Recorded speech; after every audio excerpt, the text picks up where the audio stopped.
글로벌 금융데이터 기업 인베스팅닷컴 유저들이 지난주 가장 많이 검색한 키워드를 알아보는 시간, 더 차트입니다. 시청자 여러분 안녕하세요. 한 주간 잘 보내셨나요? 오늘도 인베스팅닷컴에서 황성하 사이트 매니저님 함께 하겠습니다. 어서 오세요. 안녕하세요. 네, 지난주 잘 보내셨나요? 네, 잘 지내셨어요? 네, 잘 보냈습니다. 네, 요즘 금 소식이 굉장히 많이 들리고 있습니다. 인베스팅닷컴 유저분들도 관심 있게 보셨을 텐데요. 지난주 금 검색량 어땠을까요? 인베스팅닷컴에서도 금을 검색하시는 분들이 많았습니다. 네. 지난 월요일 기준 42만 뷰를 기록했습니다. 42만 뷰, 굉장히 관심이 많다는 지표로 보이는데요. 최근 금값 상승의 주요 원인은 역시 트럼프발 관세 전쟁의 영향이 클까요? 네, 러시아 우크라이나 전쟁, 중동 지역의 긴장 상황 등으로 인해 안전자산 선호 심리가 강화되면서 금값이 상승했었는데요. 최근 미국의 관세 부과로 인한 시장 불안정성과 글로벌 성장 둔화 가능성까지 더해져 복합적으로 작용하고 있습니다. 특히 지난 13일 기준으로 금 가격은 온스당 2,942달러를 돌파하며 사상 최고치를 기록했습니다. 네, 대표적인 안전자산인 금이 트럼프 트레이드가 됐다 이런 말도 나오고 있는데요. 이 금값 상승으로 최근 국내에서도 김치 프리미엄이 붙었다고 들었습니다. 그 이유가 뭔가요? 네, 맞습니다. 우선 김치 프리미엄의 뜻을 모르는 분들을 위해 설명을 해드리자면요. 네, 설명해 주시죠. 김치 프리미엄이란 국내 금값이 국제 시세보다 높은 현상을 말하는 건데요. 김치 프리미엄이 발생하는 이유는 국내 금수급 불균형, 시장 접근성 차이, 환율 변동 등이 원인입니다. 국내 시장에서 금 수요가 급증하는 반면 유통되는 금의 양은 국제 시장에 비해 제한적입니다. 또 원화 대비 달러 가치가 하락할 경우 금 가격이 더 상승하는 효과가 있을 수 있습니다. 이로 인해 일부 은행과 한국금거래소에서는 골드바 거래를 일시 중단하기도 했습니다. 그럼 앞으로의 금 시장 전망은 어떻게 보시나요? 김치 프리미엄 현상은 당분간 유지될 텐데요. 네. 글로벌 경제 불확실성과 지정학적 긴장, 인플레이션 우려 등이 해결되기 전까지는 투자자들이 안전자산인 금을 선호할 수밖에 없습니다. 현지 시간 18일 우크라이나 종전을 논의하기 위해 미국과 러시아의 최고위급 인사들이 만났는데요. 네.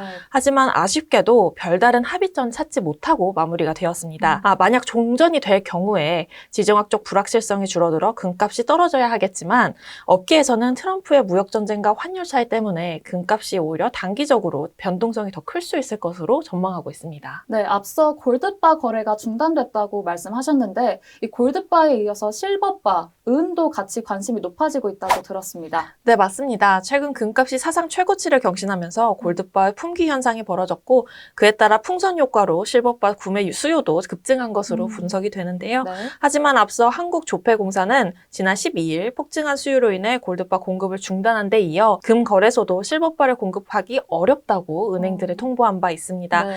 은은 지난해에만 21% 상승했고 올해 무역전쟁 가능성으로 14%까지 올라 온스당 약 33달러에 달합니다.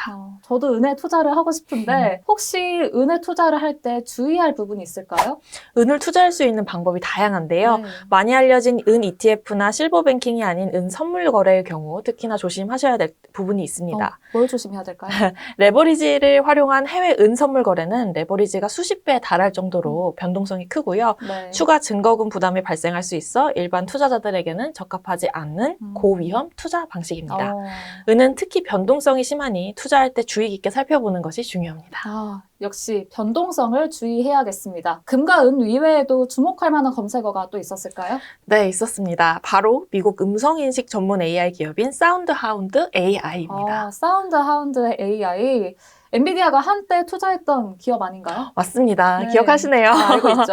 네, 인베스팅닷컴 차트를 보시면 사운드하운드 AI는 지난해 1월부터 한 해 동안 엔비디아의 후광으로 주가가 500% 넘게 올랐습니다. 네, 역시 엔비디아의 이 후광이 만만치가 않다는 걸 느꼈는데요. 사운드하운드 AI는 어떤 회사인가요? 대부분의 생성형 AI 애플리케이션은 명령어를 입력하면 텍스트, 이미지, 동영상 콘텐츠 등을 생성하지만 사운드하운드 AI는 음성을 인식하고 그에 맞는 답변을 생성하는 기술을 보유하고 있습니다. 네. 이 기술은 자동차, TV 등 다양한 기기와 레스토랑용 AI 음성 소프트웨어 등에서 활용되고 있는데요. 예를 들어 현대자동차의 음악인식 서비스나 벤츠의 차량용 음성 지원 서비스도 사운드하운드의 기술을 사용하고 있습니다. 네, 근데 이 인베스팅닷컴에서 지난주에 사운드하운드 AI의 검색량이 폭증한 이유가 뭘까요? 사운드하운드 AI는 지난주 인베스팅닷컴에서 26,000부를 기록하며 전주 대비 검색량이 163% 증가했는데요. 아쉽게도 좋은 의미로 검색량이 증가한 게 아닙니다. 네. 최근 엔비디아가 사운드하운드에 대한 보유 지분 전량을 매각했다는 소식이 전해지면서 지난 15일 기준 주가가 28% 이상 급락한 것과 관련이 있습니다. 네. 엔비디아가 왜 사운드하운드 AI의 지분을 전량 매각한 걸까요?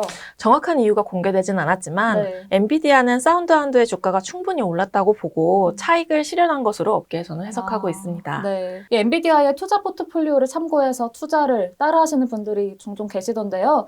엔비디아는 이 사운드하운드 지분을 매각한 후에 또 어떤 기업에 투자를 했나요?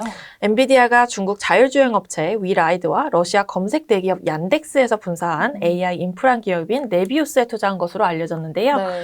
엔비디아는 위라이드의 주식 180만 주를 5,700만 달러, 우리 돈 823억에, 네비우스의 주식 120만 주를 5,600만 달러, 808억 원에 매입을 했습니다. 네. 이 소식이 전해진 후에 각 기업의 주가에는 어떤 영향이 있었을까요?